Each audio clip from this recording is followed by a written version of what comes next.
Aerodrone here. What's going on, guys? We got this Aerodrone X18 from Toyz. This was picked up from Ollies. They're still selling them in Ollies, so I figured might as well do another video on it, show you that it's still flying. We have it bound to the jumper, and every single time you're going to need to go in a model setup, you're going to need to put it on the CX10 protocol. You need to bind it on green. Then once you are on green, you need to jump over to Q282 to actually bind it.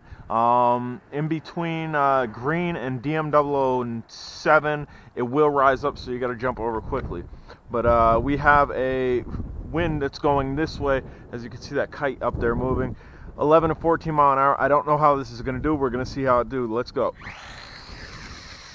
As you can see, the wind's taking it. But on the jumper, we have a ridiculous pitch. Ridiculous pitch.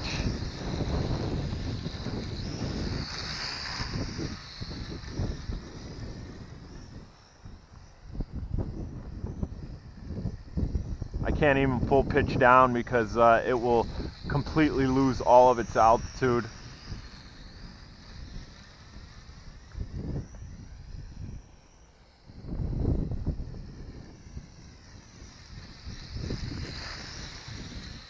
Really nice flyer for a hex. I've had people say that they've taken the prop guards and it's flown.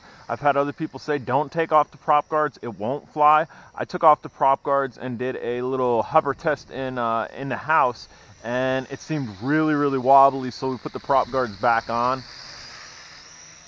A little look at your funnel action. Ridiculous pitch rate on this.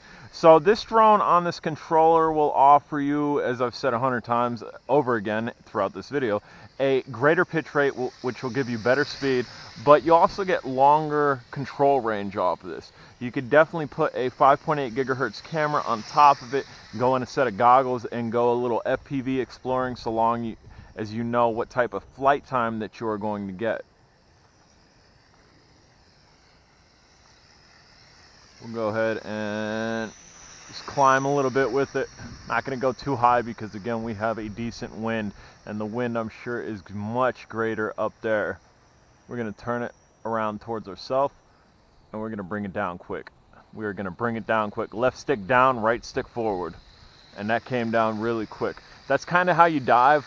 I'll do it again. I'll try to show you as far as my controls go. What's going on here? Maybe the wind was pushing it. We're still good, no LVC. So I'm taking it up. The green is front, which, hey, these guys got it right. Blue and back, I'm not quite sure what that's all about. I'm going to turn it towards ourselves.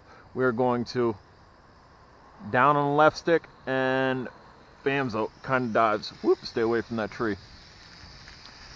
This did, the battery that's in this is a 7.4 volt, 750 milliamp an hour, at least advertised as a 750 milliamp an hour, but it's much smaller than a lot of 500s. So unless they packed a lot into a small package, I'm going to say this is probably only about a 450 milliamp an hour battery. After the flight, I'll show you the battery. It does seem maybe a little bit thicker than some of the 500s. This is very comparable to MJX's. I believe it's an X600 drone, which is also a hex. Big difference on that, though, is that drone takes a 7.4 volt battery as opposed to this 3.7 volt. These can be had in Ollies. You can go to Ollies right now. Your local Ollies should still have them, $39.99. And if you have the jumper, you're getting an excellent deal. The only issue I had with these was they came in pallets. And whoop, don't hit the tree, don't hit the tree, come on. They came in pallets, and I don't think the pallets were handled properly because some of the controllers had issues with them. And it took a while for me to actually get one controller that worked right. And then I ended up buying like one or two of these that I took back because the only issue that it had was controller issues. And with it bound to the jumper, I'm good, and also I had a good controller, so I have backups of these. The same thing seems to be getting a good flight time. We are out here. It is chilly. It is only about 34 degrees out. My 60-degree weather left overnight, and we are back to winter.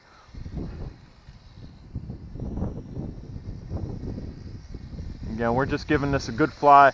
Get this out. We got LVCs going off.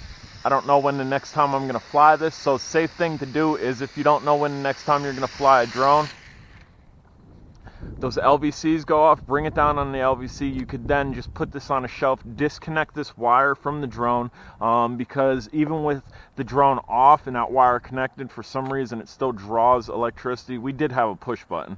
We should have not just pulled that out. But here's a little look at the battery. Again, the battery seems a little bit small for a 750 milliamp an hour. It's a JST connection. Guys, I'm J-Drone. If you have not subscribed, smash the subscribe button. Again, if you're going to connect to this, the protocol that we are using is a CX10 protocol. You need to make sure it's on green. It will bind. After it's on green, you need to jump over to Q282. You're going to jump over 2 or 3, and in between the green and the DM007, it's going to rise up, so you got to jump over quick. But once it's on the Q282, you'll have the rates that I have. If you just leave it on green, you're going to have really docile rates. Guys, if you haven't subscribed, do so. Questions, comments, concerns down below, and smash that thumbs up. It's getting close to the holidays, guys.